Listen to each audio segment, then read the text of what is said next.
वहीं ग्रामीण विकास विशेष परिक्षेत्र के मुख्य अभियंता वीरेंद्र कुमार राम के 12 ठिकानों पर पूरे देश में ईडी की छापेमारी शुरू हो गई है।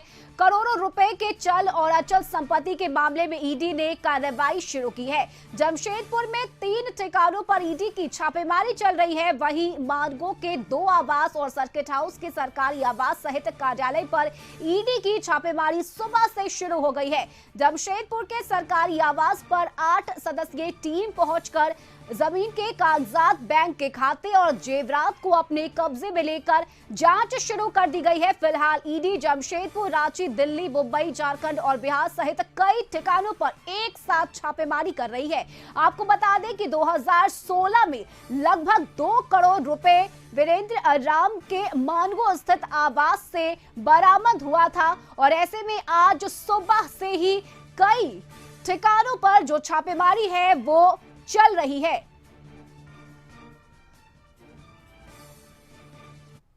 और इस खबर पर ज्यादा जानकारी के साथ हमारे साथ संवाददाता मनोज जुड़ चुके हैं। मनोज, ग्रामीण विकास विशेष परिक्षेत्र के मुख्य अभियंता है वीरेंद्र कुमार राम, जिनके कई ठिकानों पर छापेमारी चल रही है, ईडी छापेमारी कर रही है, क्या कुछ अहम जानकारी? देखिए, निश्चित तौर पे ये 2016 में भी इनके यहाँ 2 करोड़ रुपया मानगो स्थित आवास से पकड़ाया था और उसके बाद अहले सुबह से लगभग जमशेदपुर में 4 ठिकानों पे चल रही है और पूरे देश में कहे तो 12 ठिकानों पे छापेमारी चल रही है। हालांकि वीरेंद्र राम के जमशेदपुर में होने की सूचना ईडी को मिली थी और जैसे ही ईडी सुबह लगभग 8 बजे इनके आवास पे दबिश दी और उसके बाद पूरी जमशेदपुर के जो चारों स्थान है, चारों जगह को अपने कब्जे में कर छापेमारी कर रही है। हालांकि इनके यहाँ जो दस्तावेज है वो दस्तावेज मिले हैं जो कुछ गाड़ी में रखा गया है और साथ साथ इनके बाथरूम का को भी जांच किया जा रहा है। सूत्र ये भी बता रहे हैं कि जैसे लाखों रुपए का, लगभग 40 से 50 लाख रुपए का बाथरूम दिल्ली में बना है, ठीक उसी तरह जमशेदपुर में इनका बाथरूम बना है जो करोड़ों रुपए का बाथरूम होगा। ईडी को ये शंका है कि बाथरूम में ये करोड़ों रुपए छुपा कर रखे हो, इसलिए अब बाथरूम को तोड़ने की प्रक्रिया जो है वो अब शुरू हो गया है। फिलहाल थोड़ा वक्त लगेगा, लेकिन इतना जरूर है कि इनके जेवरात है, इनके जमीन के कागजात है और साथ साथ जो इनके पास में चल और अचल संपत्ति का जितना कागजात है सबको ईडी ने अपने कब्जे में कर लिया है। 8 सदस्यीय टीम इनके सर्किट हाउस स्थित आवास से है, साथ साथ 15 सदस्यीय टीम बाकी अन्य जगहों पे छापेमारी कर रही है जमशेदपुर में। जी बिल्कुल बिल्कुल मनोज, जितने भी कागजात है वो खंगाले जा रहे हैं, 12 ठिकानों पर छापेमारी चल रही है, तो ये बड़ी रेड है जो लगातार सुबह से ही जारी है। ऐसे में और क्या अहम जानकारी मिल पाई है? देखिए, निश्चित तौर पे ये जो है कि ये पूरा मामला कहीं ना कहीं ये घोटाला का है, क्योंकि इससे पहले ये जल संसाधन विभाग में थे और अभी ग्रामीण विकास में है। जब जल संसाधन विकास विभाग में थे तो उस वक्त इन्होंने करोड़ों रुपए का चल और अचल संपत्ति अर्जित किया था और उसका कोई कागजात इनके पास नहीं था।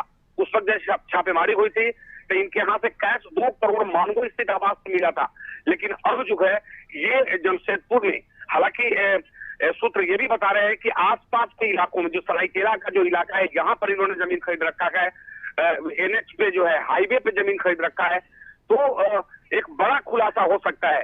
इन्होंने एक तो जो घूस से कमाया हुआ, जो अवैध तरीके से कमाया हुआ धन, अर्जित किया हुआ पैसा है, उसको लेकर ईडी लगातार इनसे पूछताछ कर रही है। हालांकि सूत्र बता रहे हैं कि ये घर में गए, लेकिन उनके जो गार्ड है, उनके जो सिपाही है, वो बोल रहे हैं कि वो कल रात में थे, लेकिन उसके बाद सुबह आए या नहीं आए ये पता नहीं चला।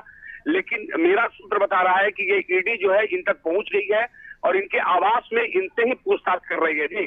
जी बिल्कुल, शुक्रिया मनोज आपका तमाम जानकारी के लिए। आप अपनी नजरें बनाए रखिए, लगातार आपसे अपडेट लेते रहेंगे। तो ये एक बड़ी खबर, जहां ग्रामीण विकास विभाग के चीफ इंजीनियर के घर पर ईडी रेड कर रही है, वहीं 12 ठिकानों पर ये छापेमारी शुरू हो गई है। सुबह से ही ये छापेमारी चल रही है, तो वीरेंद्र राम के ठिकानों पर छापेमारी जारी है। देश में चल रही है, हम आपको दिखाने की कोशिश करेंगे। मेरे पीछे ये वीरेंद्र कुमार राम जो मुख्य अभियंता ग्रामीण विकास विशेष परिक्षेत्र, इनके लगभग 10 से 15 ठिकानों पर ईडी की कार्रवाई चली है अहले सुबह से। ईडी जो है वो दबिश दी है। दिल्ली के जो इनके कार्यालय है वहाँ पे, पटना के कार्यालय पटना आवास पे, साथ साथ मानगो में 2 जगह पे, यानी जमशेदपुर में लगभग 4 से 5 जगह पे ईडी की छापेमारी चल रही है। हालांकि इससे पहले भी वीरेंद्र राम के यहाँ करोड़ों रुपए पकड़ाया था और उसके बाद लगातार ये ईडी के रडार पे थे। अब यहाँ पे जिस जगह पे खड़े हैं वीरेंद्र राम का ये सरकारी आवासीय कार्यालय है, आवास है, और इस आवास में ये पूरे परिवार के साथ रहते हैं। हालांकि गार्ड का सीधे तौर पे कहना है कि वो रात में यहाँ से कहीं बाहर गए थे, लेकिन सुबह आए या नहीं आए ये पता नहीं है। लेकिन सूत्र बता रहा है कि वीरेंद्र राम अंदर में हैं और ईडी के जो अधिकारी है, लगभग 8 सदस्यीय टीम यहाँ पहुँची है और यहाँ पर छापेमारी कर रही है। बड़ा खुलासा हो सकता है, क्योंकि पहले ये सोनरेखा प्रोजेक्ट में थे और अब ये ग्रामीण विकास विभाग में है। उस समय भी इनके यहाँ छापेमारी हुई थी और पैसा पकड़ाया था। अब देखने वाली बात ये होगी कि आखिर जो कार्रवाई चल रही है वो क्या क्या अंदर में जब्त किया जा रहा है। हालांकि परिवार में जो ज़मीन के कागजात हैं, ज़मीन के कागजात के साथ जो ऑर्नामेंट है, जो सोना है वो, और साथ साथ खाता को सीज किया जाएगा। लेकिन अभी कार्रवाई जारी है। अपने सहयोगी ऋषभ के साथ मैं मनोज कुमार जमशेदपुर। और इस खबर पर और भी जानकारी के साथ हमारे साथ रांची से संवाददाता संदीप लाइव जुड़े हुए हैं। संदीप, वीरेंद्र राम के देश भर में बात करें तो 12 ठिकानों पर सुबह से ही छापेमारी चल रही है। जितने भी कागजात हैं उसकी जांच हो रही है, ठिकानों पर छापेमारी चल रही है ईडी की तरफ से। ऐसे में ताजा जानकारी क्या, क्योंकि ये छापेमारी रांची में भी जारी है?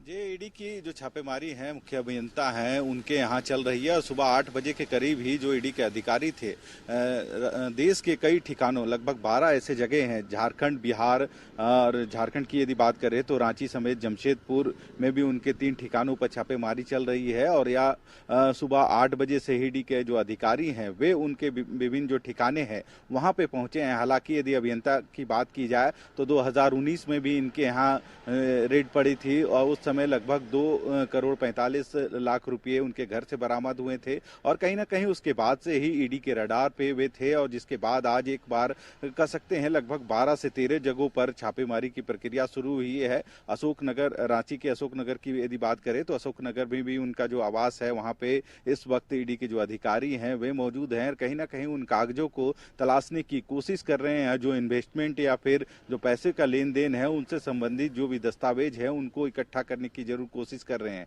और यदि 2019 की बात करें तो 2019 में जब इनके यहाँ रेड पड़ी थी तो टाटा में, तो उस वक्त भी इनके आवास से लगभग 2.5 करोड़ रुपए की राशि जो थी वो बरामद हुई थी। और कहा जाता है कि जो राजनीतिक लोग हैं उनके साथ भी इसकी एक अच्छी पकड़ है। रही पकड़ का फायदा इन्होंने जरूर उठाया है और अवैध जो संपत्ति है वो अर्जित करने में कहीं ना कहीं कामयाबी हासिल हुई थी, जिसके बाद से ही कह सकते हैं ईडी के रडार पे थे। इस वक्त हम अशोकनगर में ही खड़े हैं। हालांकि जो ईडी के जो अधिकारी हैं वे अभी उनके जो आवास है वहां पे मौजूद हैं और जो तफ्तीश है वह जारी है। और रांची समेत जमशेदपुर की यदि बात करें, बिहार की बात करें या देश के कई अन्य जो शहर हैं वहां पे लगातार इनकी ओर से जो छापेमारी है वह चल रही है। और कहीं ना कहीं जो पैसों का लेन देन है या फिर जो संपत्ति उन्होंने अर्जित की है, चाहे फ्लैट की खरीदारी हो या फिर जमीन में इन्वेस्टमेंट हो, तो उन चीज़ों को खंगालने की कोशिश कर रहे हैं। और देखना होगा कि इस बार जो 12 से 13 जगहों पर जो कार्रवाई चल रही है तो वहां से क्या निकल कर इस बार आता है। हालांकि पिछले बार लगभग 2.5 करोड़ रुपए अवैध जो पैसे थे वे बरामद हुए थे इन अभियंता के घर से। जी बिल्कुल संदीप, ये अपने आप में बहुत बड़ी खबर है। और ऐसे में अगर बात करें तो ईडी के जो अधिकारी है, क्या उनकी तरफ से आपको कोई जानकारी मिल पाई है? क्योंकि लगातार करोड़ों रुपए के चल और अचल संपत्ति की जो बात है वो सामने आ रही है और ये बहुत बड़ी खबर है, क्योंकि देश भर में इसे लेकर जो छापेमारी है वो ईडी की तरफ से की जा रही है। जी, यदि जो अभी तक जो सूत्रों के हवाले से जो खबर मिल रही है उसके अनुसार देखा जाए तो इस अभियंता की जो पैठ है, राजनीतिक जो माहौल है उसमें या फिर राजनेताओं के साथ काफ़ी अच्छी रही है। यही वजह है कि जो अच्छे पद होते हैं या फिर वहाँ पे विराजमान हमेशा रहे हैं और कहीं ना कहीं राजनीतिक नेताओं से भी, जो राजनेता हैं उनसे भी इनकी साठगांठ अच्छी है। यही वजह है कि लगातार ये सुर्खियों में भी रहे हैं और कहीं ना कहीं 2019 की यदि बात करें तो उस समय भी ईडी की जब रेड पड़ी थी तो इनके घर से काफी पैसों की बरामदगी हुई थी और कहीं ना कहीं लगभग 2.5 करोड़ रुपए इनके घर से मिले थे और कई जगह ऐसे, यदि टाटा की ही सिर्फ बात करें तो कई डुप्लेक्स टाटा में इनके हैं, वहीं कई फ्लैट भी इनके नाम से है। तो देखा जा रहा है कि ईडी उन सभी चीजों को अटैच करते हुए उन राशियों को भी मिलान कर रही है कि आखिर इन चीज़ों की खरीद कैसे हुई है, जितने पैसे जो उनकी कमाई है उससे कितना अधिक जो है अवैध रूप से जो उन्होंने संपत्ति अर्जित की है तो वो राशि कितनी है। तो कहीं ना कहीं इन सभी चीज़ों को देखते हुए ईडी ने एक साथ पूरे देश भर में इनके ठिकानों पर छापेमारी की है। हालांकि ईडी की तरफ से अभी तक आधिकारिक कोई पुष्टि नहीं हुई है, पर हर एक ठिकानों पे सुबह 8 बजे से ही ईडी के अधिकारी एक साथ पहुंचे हैं और कहीं ना कहीं अब दबिश शुरू हुई है और जितने भी कागजात हैं या फिर जो इनके आवास, सरकारी आवास हैं या फिर जो इनका फ्लैट है, उन सभी जगहों पर ईडी की छापेमारी चल रही है। अब देखना होगा कि वहां से ईडी को आज क्या हाथ लगते हैं। हालांकि जिस तरह से इनकी बातें सामने आई हैं काफी रसूख वाले हैं और राजनेताओं से अच्छी पकड़ है। ही वजह है कि हमेशा इनकी जहां पे भी पोस्टिंग रही है तो कहीं ना कहीं वहां मालदार जगह पर हुई है जहां से इनकी कमाई हो सके। हालांकि ईडी अब तफ्तीश में जुटी है, देखना होगा ईडी को उनके ठिकानों से क्या बरामद होती है। बिल्कुल बिल्कुल संदीप, आप अपनी नजर बनाए रखिए, हम आपसे लगातार अपडेट लेते रहेंगे। फिलहाल बहुत शुक्रिया संदीप आपका तमाम जानकारी के लिए।